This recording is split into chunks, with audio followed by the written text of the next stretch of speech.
Señoras y señores, sean ustedes bienvenidos en una noche donde el terror psicológico y las vibraciones de ultratumba nos invadirán en esta noche en el podcast Jamás Escuchado. Yo soy Edgar Sánchez, algunos me dicen Pato, y le doy la más cordial bienvenida a estos dos seres llenos de cultura y un poco de simpatía, magia y música que siempre me acompañan. ¿Cómo están, señores?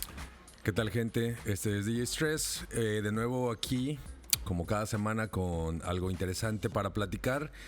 Hoy nos vamos a ir con uno de nuestros autores favoritos y uno de los personajes que a mí particularmente me llaman mucho la atención como autor, por su desarrollo creativo, pero también por la posibilidad que le dio al mundo de obtener historias para inspirarse y crear diversos productos fantásticos y terroríficos.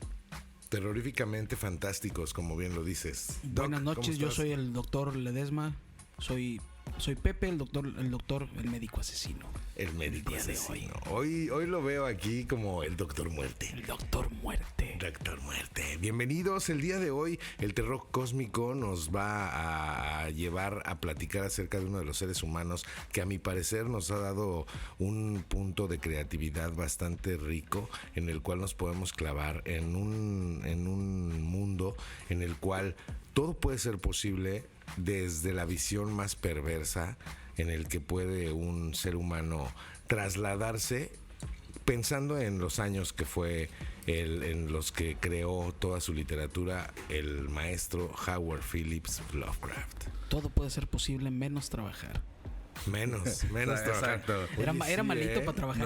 Nuestro amigo le costaba. Pues Le es que costaba habíamos trabajar. dicho que si ese güey estuviera ahora mismo sería un whitezican, güey. Un whitezican de la Condesa, güey. Pero sin varo, güey. Sí, por eso sin varo, nada más ahí con Los un departamento whitexicans, horrible. ¿no? Ok, con un departamento que le dejaron sus horrible. papás. Exacto, güey. Que no lo ha remodelado en toda la vida. No, la verdad es un personaje bastante curioso, bastante peculiar, con obviamente una obra prolífica que ha sido recreada en muchísimos proyectos, tanto cinematográficos, televisivos, musicales, videojuegos. Hay un sinnúmero de cosas, pero estaría genial que el doctor nos hablara un poco de cómo Los y dónde datos nace crudos. el famoso H.P. Lovecraft. Bueno, pues este compita nació en 1890 en Providence, Rhode Island, Estados Unidos. Fue un cabrón que vivió muy poquito, vivió 46 años, nada más. Se murió en 1977 de un cáncer de intestino delgado, acompañado de una enfermedad que en aquel momento se le llamaba enfermedad de Bright. Ahora ya pasó a desuso ese nombre de enfermedad.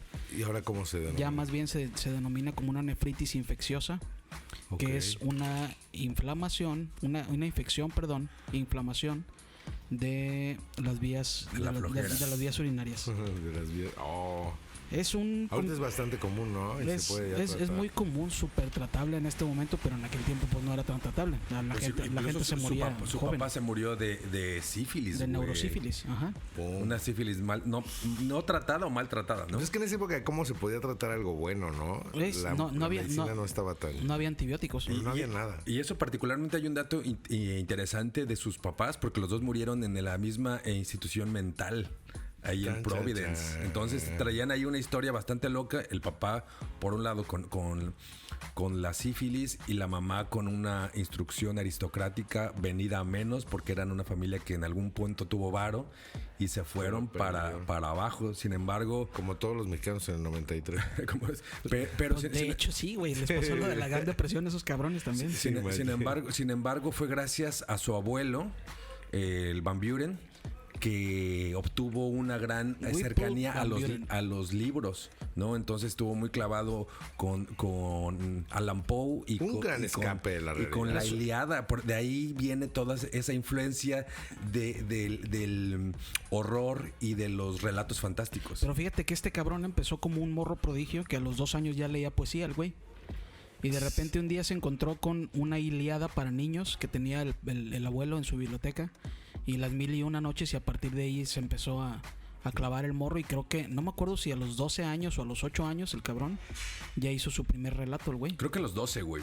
Sí, Creo que a morrito. los 12 fue el, creo que es el de la bestia y la cueva, algo así, no recuerdo. Morrito de tiro. Sí, pero bueno, Prodigio. obviamente el güey tenía intenciones muy fuertes de crear historias, de crear aventuras, porque incluso de morro ya tenía su club de amigos detectives. con un club de detectives que incluso tenían silbatos y placas de policía y los güeyes estaban en búsqueda, porque eso es lo que tiene una mente creativa, tiene siempre la curiosidad de investigar, y más si es un devoralibros. Un devoralibros, y sobre todo porque aparte leía mucho a Sherlock Holmes, entonces era un güey que estaba realmente interesado. Y hasta, en aparte estaba aprender. en boga, ¿no? Porque se aventaba cualquier cantidad de lo que fuera, leía. No, y Que tuviera la mano el cabrón. estamos hablando que su mamá era extremadamente elitista, entonces tuvo al principio una instrucción autodidacta, donde ella no le permitiera el colegio. Si añadimos a eso que tenía muchos problemas de salud y que no lo mandaron a la escuela hasta que fue grande, y después lo regresaban por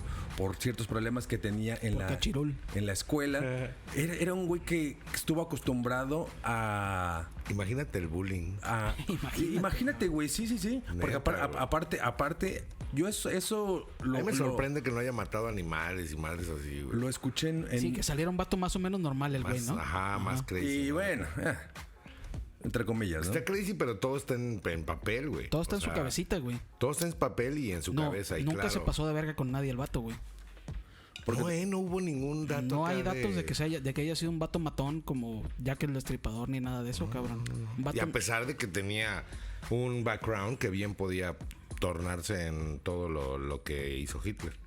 Igual de creativo, igual de todo. Sí, porque vamos. tenía esa inclinación a detestar los inmigrantes particularmente, ¿no? Entonces, incluso se cuenta que en un principio al vato le gustaban las ideas de Hitler, como a muchos estadounidenses de la época.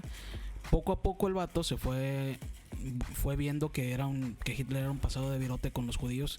Su morra, la única morra con la que estuvo casado, que duró como 2 años nada más el güey, incluso era judía, y dijo, pues no, pinche Hitler sí se está pasando. Pero incluso, por ejemplo, a ella le decía a él, oye, ¿cómo puedes odiar tanto a los inmigrantes? Yo incluso soy inmigrante. Y le decía a él, porque también tenía, a pesar de todos los miedos, que más tarde hablaremos de eso, que él siempre representaba en su literatura, y que probablemente él mismo los tenía, sí conservaba una actitud con cierto grado de autoestima, sobre todo porque leí un perfil psicológico de él. Sí guardaba un cierto grado de autoestima por lo que había leído y escrito. Entonces él le decía a la esposa, tú ya no eres parte de ellos, tú ya eres la esposa de Howard Phillips Lovecraft, ya eres diferente, ¿no? Entonces pues sí tenía esa actitud y esa inclinación racista y en cierto grado de aberración al ser humano, porque lo que particularmente creo que le molestaba mucho era el populacho, el ser humano que no estaba instruido ni educado. Por eso es la etapa en la que él vive en Nueva York, después de casarse con Sonia Green, su esposa. Fue terrible para él por el ruido, por la constante migración de personas de Europa, de Asia. Eso le causaba un conflicto y increíblemente Nueva York era grande. ahí una cuna de pura gente poco instruida, ¿no? Pues hasta la fecha, ¿no? Sigue siendo un crisol multicultural esa madre. Sí. Entonces a él le molestaba muchísimo todo eso, claro, se sentía completamente fuera, porque a pesar de lo que mucha gente cree, que era ermitaño, que era antisocial, que tenía inclinaciones a estar solo y encerrarse, sí escribía solo y en la oscuridad con cortinas durante muchos años que le permitían. No. Pero el güey escribió más de 100,000 cartas al círculo que lo rodeaba, entre escritores, amigos e incluso lectores. Era más bien huraño el vato, porque al cabrón le gustaba caminar mucho, güey. Hacía unas caminatas largas casi siempre en la noche. El vato era nocturno, pues era un... Esas cartas fueron lo que le hicieron valer entrar a Weird Tales, ¿no? esas cartas, que no fue por él mismo que entrara a Weird Tales, sino que fue por no me acuerdo quién fue el que lo metió a Weird Tales, era un cabrón que fue el creador de Conan. Ajá. Conan el Bárbaro. Conan el Bárbaro. Y de la Parca. Ya desglosando un poquito. De hecho, creo que fue al Espectro el que era el Psycho Clown. Desglosando un poquito sobre su personalidad, creo que él le tenía mucho miedo a su alrededor. Y ese miedo lo trasladó a su literatura. Adicionalmente, pues él estaba incómodo con el ser humano en general. Creo que más que odiarlo, yo diría que él estaba incómodo. Le parecía muy poca cosa porque el vato era astrónomo, güey. Y porque era un ateo beligerante, es decir, él consideraba completamente desde que estaba muy chico la nula existencia de un creador, y eso se puede observar en la literatura que tiene, porque finalmente él creo que una de las intenciones que tenía, tal vez inconscientes o tal vez sin mostrarlas de una manera tan notoria, era mostrar al ser humano que no es nada, que es una parte insignificante dentro de toda la dinámica universal del universo. Es decir, mostrarle que a ver, no somos nada, y eso sí se puede observar en su corriente nihilista de literatura. Es decir, finalmente no es nada y todo es nada al mismo tiempo. Podemos hablar de que toda la mitología y todos estos dioses primigenios, como él los llama, pueden estar como haciendo una fuerte declaración de invalidez a las religiones del ser humano. Sí, porque creo que él estaba completamente en contra de la teología cristiana particularmente, es decir, del creador de un creador, y a partir de ahí de un paraíso, de un infierno y de una redención. Él creo que tenía perfectamente claro que el universo es indiferente, es caótico y es monstruoso, pero es indiferente a un microbio, a un animal o al propio ser humano. Sí. Porque así es, realmente sí somos muy poquita cosa comparada con el universo. Somos unos cabrones que están flotando en una piedrita chiquita en el universo. Frágiles, güey. Frágiles. Creo que de todas las series, de todos los seres que hay en la Tierra, somos de lo más frágil que hay, ¿eh? O sea, nuestra piel no es tan resistente como la de una vaca, como la de un insecto, a sus proporciones, y están adecuados para que el intemperie no les afecte y no nada. Y nosotros, la neta, no. Y creo que él quería mostrar quería darle la sensación de esa fragilidad del ser humano a los lectores, teniendo como personajes principales a estas deidades, a estas entidades sobrenaturales gigantescas, monstruosas, para mostrarnos que no somos nada a final de cuentas. Y en todas, bueno, en la mayoría de sus obras te marca eso, ¿no? El terminar con que el mal gana. A pesar de lo que hagas. Y es que también es otro punto. Él nunca tuvo en su literatura esa concepción del bien y el mal. ¿Sabes?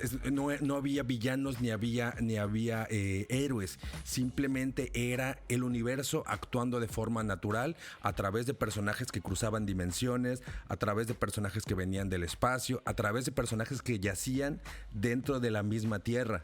¿Me explico? Entonces tenía esa intención, creo, y me parece como... Eso es una de las partes que me parece más grandiosas de su obra, que es mostrar que el ser humano es una parte más simplemente del universo. No es el centro, ni es lo que todo está destinado para nosotros y todo está creado para nosotros, sino simplemente somos una pequeña insignificancia. La neta. Y también el ir mucho a las intrigas del pasado, ¿no? A lo que te deja... Por ejemplo, a mí me llamó mucho la atención una de sus obras en la cual relata un viaje de este famoso mago el escapista Houdini, de Harry Houdini, cuando fue a Egipto, güey. Del mago Chenkai. Haz de cuenta. Pero este güey en esa época, pues sabes que Harry Houdini era una pinche eminencia en cuestión de este pedo, ¿no? Y pues que Harry Houdini, él relató cómo va a Egipto y cómo a Harry Houdini lo embaucan unos güeyes y se lo llevan a vivir una experiencia donde había chacales y donde había todo lo que en Egipto pasaba, ¿no? Dentro de una pirámide y con faraones y todo, o sea, súper loquísimo. Está bien interesante. Y el que te lleve a crear esa fantasía de que si tú estás alguna vez, no sé si han estado en una pirámide En Egipto. no, pero digo, estás aquí en Chichén Itzá o en cualquiera de esas. A mí me pasó estando en Chichén Itzá, güey, en una de las pirámides hasta arriba, que volteas a ver el valle y los monos gritando en la selva, allá los monos aullando, y para mí fue muy fácil imaginarme, güey, desde donde yo estaba, el ver un jaguar caminando, güey. Un jaguar caminando, güey. Así buscando y la gente corriendo y escondiéndose porque ves toda la ciudad, güey. Pero te imaginas en ese momento, o sea, yo me puse a pensar cuáles serían un algo normal, ¿no, güey? Algo que pasaba diario, ahí que veías a la gente y todo ese pedo. O sea, lo podemos trasladar a la actualidad y pensar que tenían, pues como lo que hacemos nosotros, ¿no? Un mercado de trueques y que todo, que había el güey que hacía las pieles, y, o sea, que todos tenían como su ciudadela, ¿no?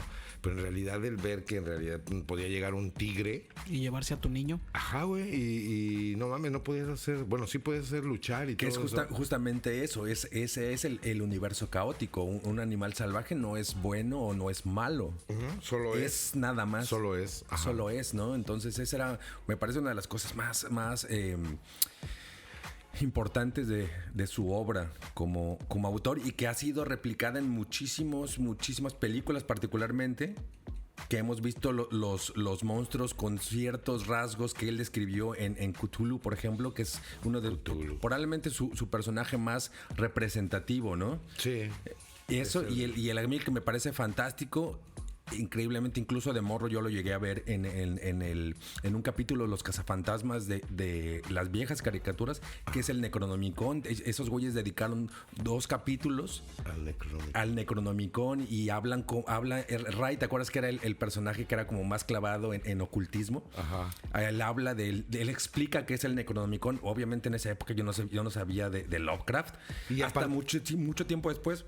Y nadie lo sabía, o sea, pero es que es algo que realmente... Todavía hasta la fecha mucha gente cree que el Necronomicon sí es un libro que existe. Que existe, ¿no? Sí. Y que es una... Sí, porque obviamente... Oye, en eBay venden páginas del Necronomicon originales. Se perpetuó la leyenda de que es un libro, para explicar a la gente que no conoce qué es el Necronomicon, es un catálogo de hechicería, ocultismo y de ritos para llamar entidades sobrenaturales. Y regresar de la muerte, y el libro de los muertos, según el árabe loco. Entonces, ¿cómo se llamaba el árabe loco?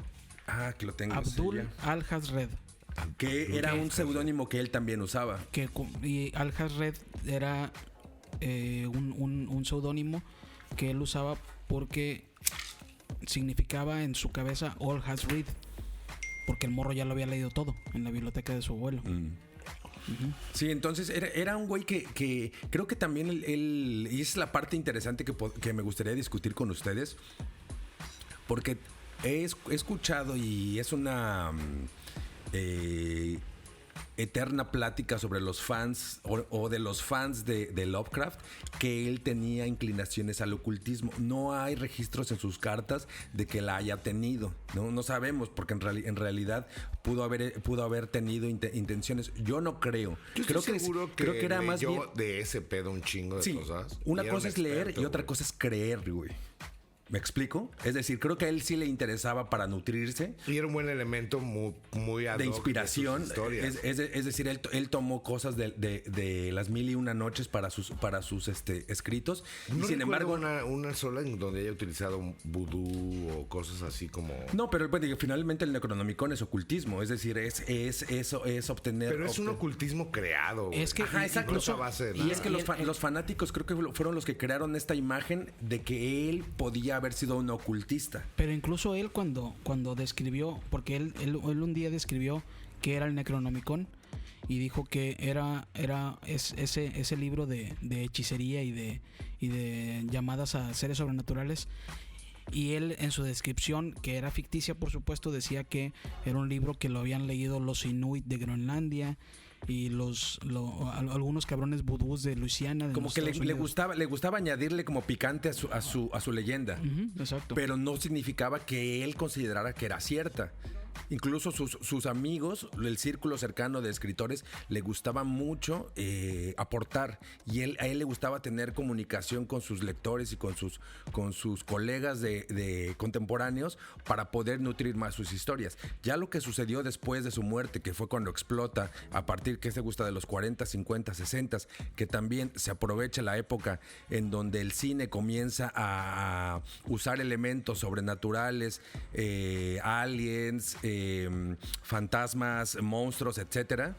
Se recurre nuevamente a él y creo que es cuando explota el mito de los personajes, no tanto el de él, sino el de los personajes que pudieran tener cierta posibilidad de ser reales, pero creo que él estaba perfectamente consciente de que era algo ficticio. Pero de lo que hablábamos hace rato, por ejemplo, era de que hay un chingo de los monstruos que se usan en estos tiempos en las películas, en los videojuegos y la chingada, que están basados en sus descripciones, porque pues ahora ya Howard Phillips Lovecraft, que en vida fue un autor que realmente casi nadie consumía, ahora ya es un actor famoso a nivel mundial. Sí, un autor famoso a nivel mundial. Incluso hay una cita que tengo aquí muy buena en relación sobre la posible veracidad, no veracidad, pero por la posible existencia de de toda la mitología. En una de sus cartas él dice: ahora bien, sobre los libros terribles y prohibidos, me fuerzan a decir que la mayoría de ellos son puramente imaginarios. Nunca existió ningún Abdul Azaret o el Necronomicon, porque inventé estos nombres yo mismo. Ludwig Pirin fue ideado por Robert Bloch y su Dermis Mysteries, mientras que el libro de Ebon es una invención de Clark Smith y Robert Howard. Ese cabrón es el que creó Conan. Ajá. Se suicidó ese güey a los 36 años. En cuanto a libros escritos con seriedad sobre temas oscuros, ocultos y sobrenaturales, en realidad no son la gran cosa. Es debido a eso que es más divertido inventar trabajos míticos como el Necronomicon y el libro de Ebon. Entonces él estaba consciente y él creo que definitivamente solamente quería crear historias como las que a él le gustaba leer. Claro, y de ahí ya todos los fanáticos, dejar que la creatividad del humano actúe. En realidad, si te das cuenta, es un movimiento súper inteligente y una forma, pues, súper elegante de culminar su obra, güey. Porque fue así de que ellos hagan lo demás. O sea, neta, él no tuvo que... Y creó todo. Creo que él ni siquiera esperaba que su obra fuera tan fuerte. Porque incluso a diferencia, por ejemplo, hablábamos en la previa de Tolkien, ¿no? Tolkien no hubiera hecho las relaciones que hizo con la banda y no hubiera dejado que banda creara su mismo pedo, güey, si no hubiera esperado eso, güey. Pero no creo que necesariamente lo hizo en un afán de popularidad. Creo que lo hizo en un afán de colaboración, como la colaboración que le gustaba en su círculo pequeño de creadores. Yo creo que tiene en todo su pedo la firme idea de que el humano comprenda la pequeñez que tiene, güey. Totalmente. Es una obra que es como el güey que planta una palma de coco, güey. Un güey que planta una palma de coco, güey, jamás se va a comer un coco de esa palma, güey. Uh-huh. Jamás, güey. Sí, pero incluso, lo hace para que alguien coma cocos, güey. Incluso este vato, las pocas historias que le publicaron a él fue en Weird Tales. Ajá. Y al final de cuentas, Weird Tales lo empezó a mandar a la chingada porque él hacía unos textos demasiado largos para que copiaran en una Y eran muy cortos, lo que se acostumbraba, sobre todo para la época, por ser ciencia ficción o por ser horror, por ejemplo, güey, ¿no? No era una producción literaria común en donde sí te van a publicar un libro completo. Era una revista, güey. Era una revista. Era una revistita de las pulp. Y eso aunado a lo que él trabajó como ghostwriter para muchísimos escritores. Para un chico de bata, sí. ¿No? De ahí sacaba ferias. Obviamente para la gente que no ha leído a Lovecraft y que le recomendamos que busque desde libros, cuentos hasta audiolibros, es un autor extremadamente descriptivo.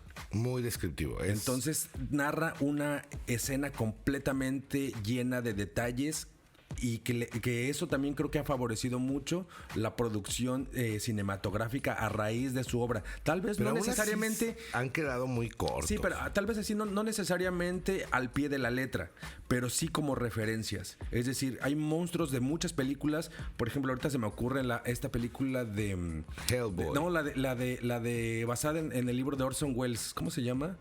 O Hellboy, por ejemplo. Hellboy.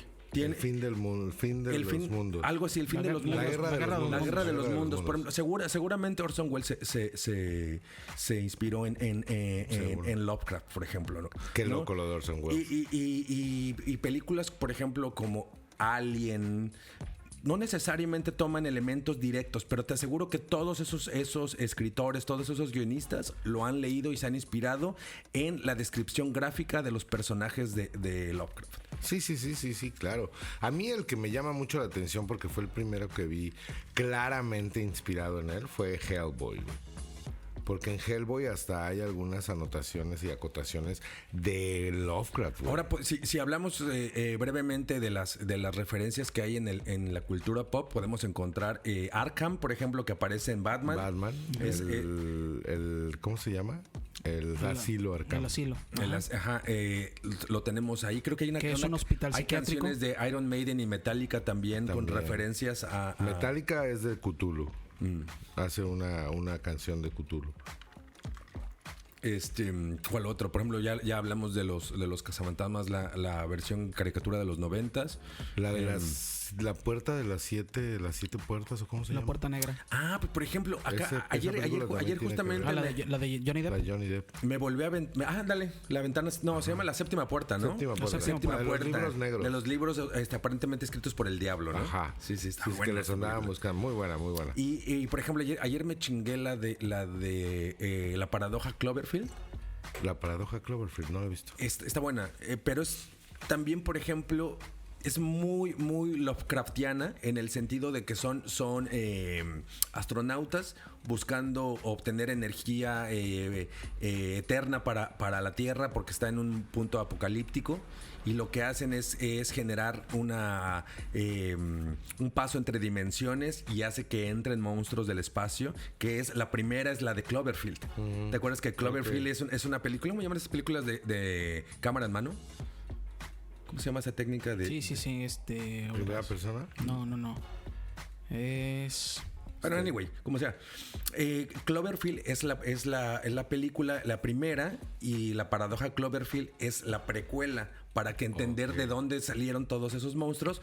Pero justamente eso es muy Lovecraftiana, que es el universo y simplemente entidades de otras dimensiones, de otros mundos, tomando posesión de uno nuevo, y no porque sean buenos o porque son malos, sino porque simplemente así es el universo. De hecho, la película esta que te cuento de John Carpenter, es el que hizo también el de La Noche del Diablo y cosas así, de esas películas ochenteras, noventeras de terror explícito, de que el árbol violaba a la chava, ¿y te acuerdas? Ese güey fue el que hizo esta película que se llama En la boca de la locura, In the Mouth of Madness. Y Sam Neill, el de la profecía, el actor de la profecía, actúa en esta madre, es el principal. Y la película habla de un güey que lo contratan para seguir a un escritor, que este escritor está prohibido en Estados Unidos porque está afectando a sus lectores. En cuanto leen, les empiezan a sangrar los ojos y vale madre. Y pues desapareció este autor porque es el bestseller y mandan al Sam Neill a buscarlo, ¿no?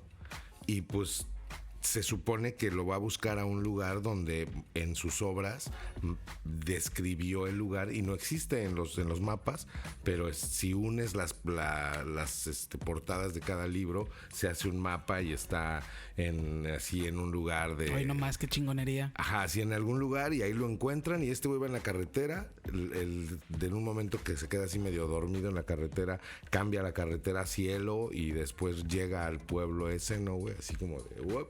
Era de noche y ahora ya llegué aquí. Y empiezan a ocurrir cosas así, güey, de que este güey con el libro se guiaba así de... en la ventana norte del cuarto donde se hospedó tal güey, una iglesia con cúpulas negras es donde adoraban a los y así, súper descriptivo, muy Lovecraftiano. Otra onda que el güey, escritor, estaba tratando de invocar a unos güeyes seres de otras dimensiones y los estaban manteniendo en esa iglesia atrapados, ¿no?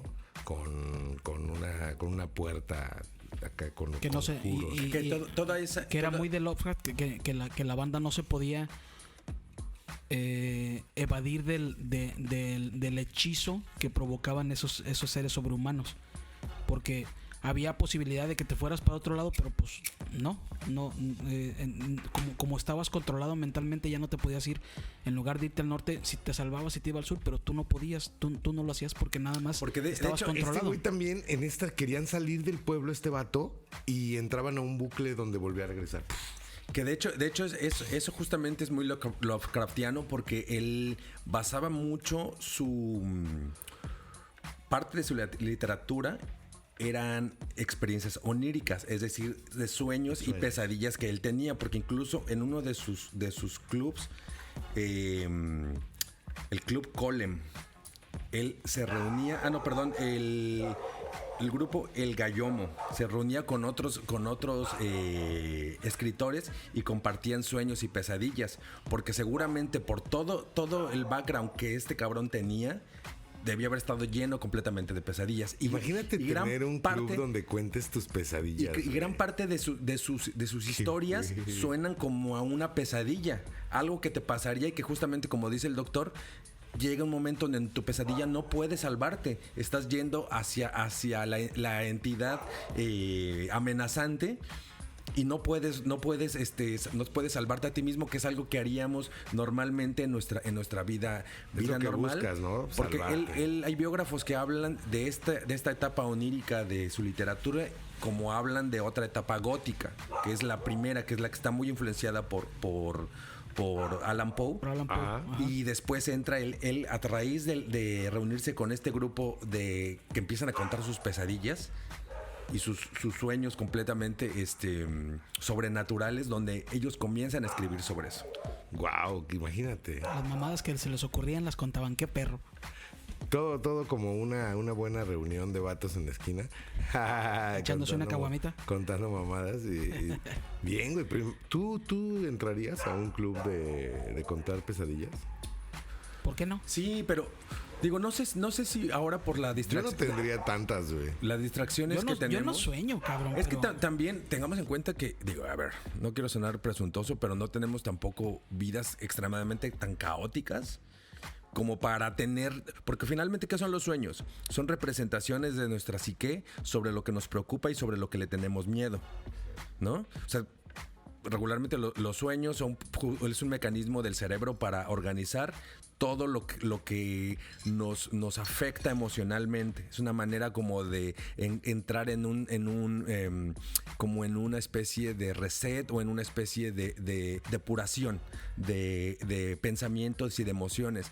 Entonces, si tienes una vida relajadamente o relativamente tranquila, pues vas a tener como sueños placenteros la mayoría, pero cuando tienes un background como el que nuestro amigo Lovecraft tuvo, con una mamá que lo estaba chingando todo el tiempo, y que hay biógrafos que dicen que su mamá quería una hija, por eso lo vestía de cierta manera y le hacía como rulitos, y que era una mamá emocionalmente inestable, que lo estuvo chingando todo el tiempo de que estás bien pendejo, estás bien feo, nadie te va a querer, aunado los problemas físicos que tenía, los padres con los problemas mentales de que su jefe se había muerto de sífilis, la mamá tenía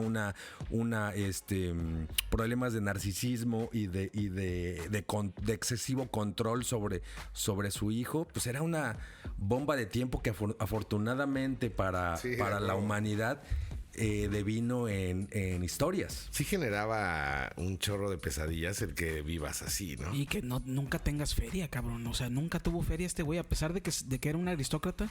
Siempre lo estuvo batallando de feria. No, y de que porque podemos no tener. Murió en la miseria. Podemos no tener feria, pero nosotros no crecimos creyendo que debíamos tener feria. ¿Me explico? Exactamente. Ajá. Sí, estoy completamente de acuerdo. Yo escuchaba hace poco a un psicólogo que decía que si un niño crece en un entorno donde hay carencias, se representa en un ser humano incompleto y que en algún momento va a tener algún tipo de trauma. De trauma. Uh-huh. Sí. La pura miseria, el que tengas ese pedo. Que era como yo leí en algún momento que este cabrón pasaba días, por ejemplo, que nada más tenía un pedacito de pan el güey. Entonces pues no comía el vato porque pues no tenía feria.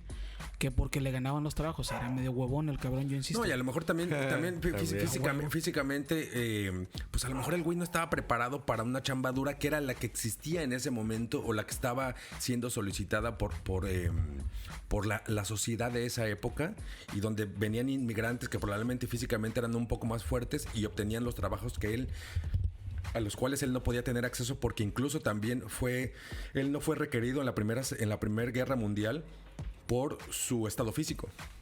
Él fue rechazado. Entonces, esa no me la sabía. Entonces estamos hablando que era un güey que definitivamente... a lo mejor él no quería servir, pero estaba obligado a hacerlo y sin embargo fue rechazado. Entonces estás hablando de que era alguien que probablemente físicamente tenía ciertos complejos. También por eso... Seguramente. Por eso puede ser que la mayor parte de sus personajes son abominablemente gigantescos. Ok. ¿Me explico? Porque no puede con la realidad. Es como, por ejemplo, ves ahora en la calle a güeyes con camionetones gigantescos y los ves y están bien chiquitos, güey, ¿no? Ah, sí. Entonces es como una especie de compensación. Entonces a lo mejor él tenía como algo así, güey. Sí. A pesar de que era un güey que tenía una autoestima, según lo que yo leí en el perfil psicológico de él, que tenía una autoestima, digamos, estable. Porque el güey sabía que él sabía. Sin embargo, sí. no se sabía letrado. Sabía letrado. Él sabía que era que era un hombre instruido, güey. Porque incluso los vatos con los que se carteaba lo catalogaban al güey como una persona sumamente inteligente, el cabrón. Sí. Ahora bien, para avanzar en esto, pues para cerrar, porque vamos a cerrar el primer capítulo de Howard Phillips. Para cerrar esto, me gustaría que Pato, que es el fanático de principal de la mesa de Lovecraft, pero fíjate que nos ya sé que nos recomendaras lo que a ti te parece más interesante de Lovecraft, o que nos describieras brevemente tu favorito. Mi lectura favorita, sin lugar a dudas, es Las Montañas de la Locura, porque es descriptivo a un mundo donde la fantasía está en una expedición. Al menos yo sueño con en algún momento ir a algún lugar donde nadie haya ido, ¿no? Hacia lo desconocido. Hacia qué te encontrarás, que si vas hacia allá, ¿qué pasará? Yo antes tenía esa fijación de ir en la carretera y ver una brecha y ¡pum! Y meterme, ¿no? En el carro hasta donde llegara, y me encontré ríos, me encontré pastos bien chidos, o sea, y ese tipo de cosas, el que vayas a un lugar donde vayas buscando algo, ¿no? Y encuentres un mundo completamente distinto, pues me llena de una fascinación por ese tipo de cosas. Por eso también El Templo, que es una de las que te había recomendado, que es ir a un mundo donde no hay posibilidad de que exista eso, y este güey te da la posibilidad de que encuentres un templo en el fondo del mar después, y sabiendo que vas a morir, te da la posibilidad de que vayas a explorarlo, porque habla de un buzo con escafandra que tiene preparado la inmersión por 3 horas y tiene que regresar y resguardar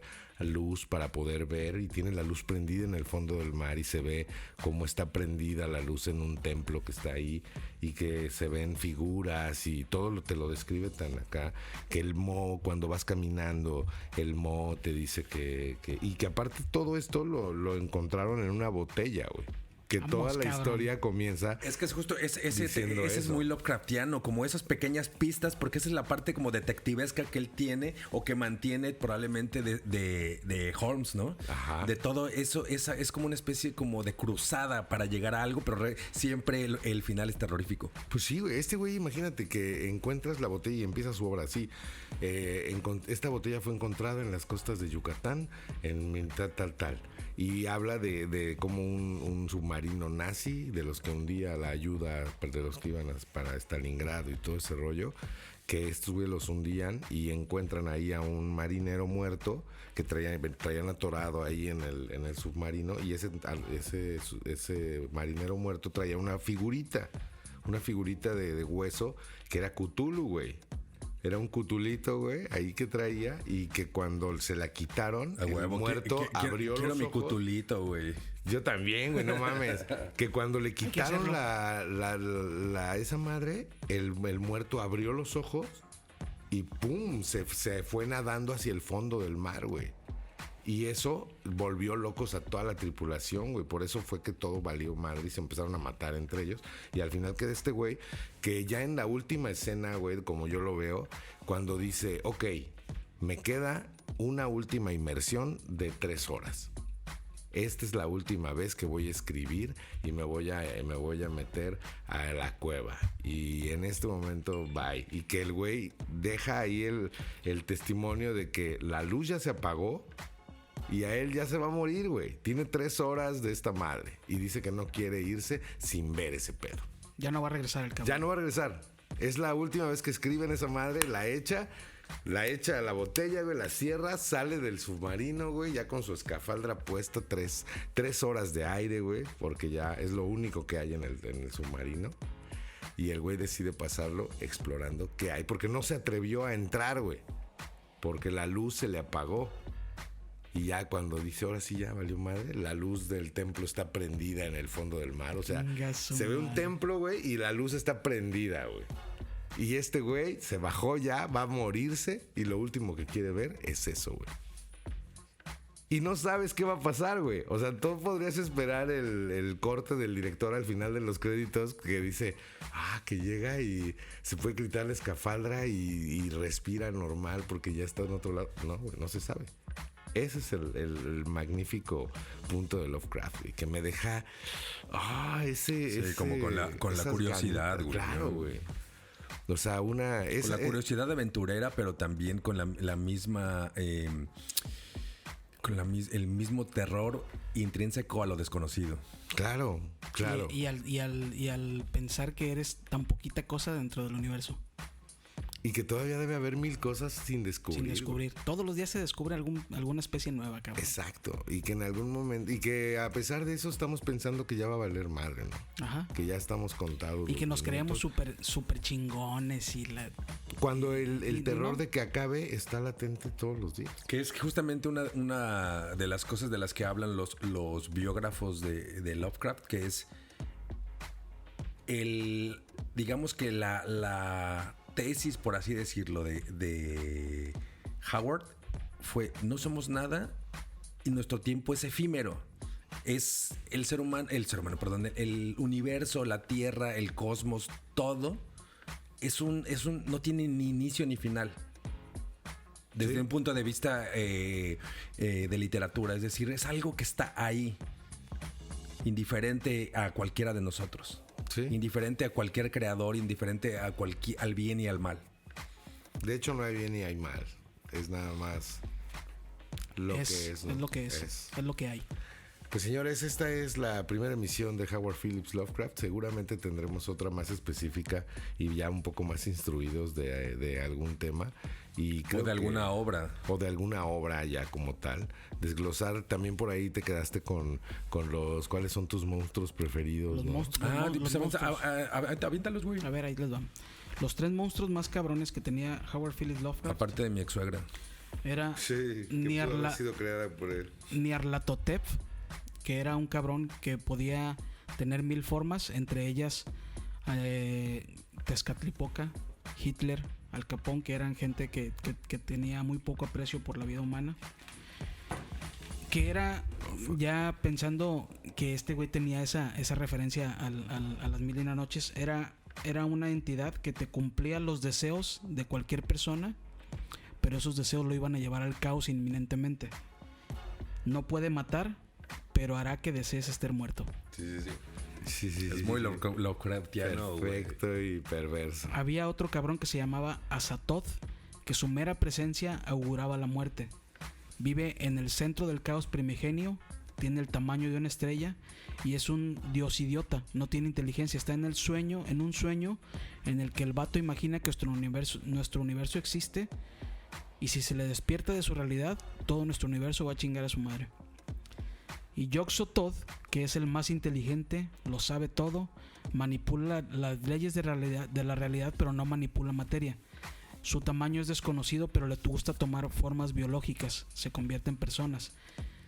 Es el más malvado de todos, y en una de las historias de Lovecraft se rumora que apareció en Dunwich, que es un pueblo creado, pero que apareció entre 1913 y 1928. Chan, chan, chan. Ni el mismo Cthulhu está en tu lista.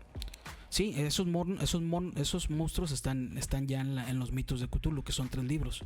Ok, pero el mismo ser Cthulhu. No, ese no es uno de los monstruos ese más cabrones. no te lo manejo, brother, dice. No te lo manejo porque no es uno de los monstruos más cabrones. No. Y es el que según va a valer madre todo cuando ese güey despierte, ¿no? Sí, porque él está en la tierra, ¿no? ¿Azathoth no es Cthulhu? No sé. El Cthulhu es el que va... Te la debo para el siguiente. Igual podemos hacer después un episodio específicamente de Cthulhu, porque aparte es el más mediático, ¿no? Ajá. Es el más popular. Va. Pues señoras y señores, muchas gracias. Esto fue el podcast Jamás Escuchado. Yo soy Pato. ¿Qué tal? Yo soy DJ Cool Stress. Yo solo me voy a despedir con una cita que reza de la siguiente manera. Nos vemos el jueves. No, infeliz es aquel a quien los recuerdos de la infancia solo traen miedo y tristeza. Porque finalmente creo que Lovecraft tenía mucho miedo a su alrededor. Creo que era algo constante en él, y creo que quiso compartir ese miedo que él tenía con los lectores a través de sus entidades y de sus historias. Era un miedo a la realidad. Y creo que eso era un miedo que él tenía a la realidad, y buscaba evadirse a través de la fantasía, y obviamente de alguna manera describir su propio caos a través de narraciones no fantasmagóricas, narraciones abominables, ¿no? Entonces, bueno, la verdad es que lo recomiendo mucho, y nos vemos en la siguiente parte de Lovecraft. Gracias, Pato. Gracias, doctor. Yo soy Pepe Ledesma, el médico asesino, el doctor Muerte. El doctor Hell. Cuídense mucho, chaviza, y nos vemos pronto. Adiós.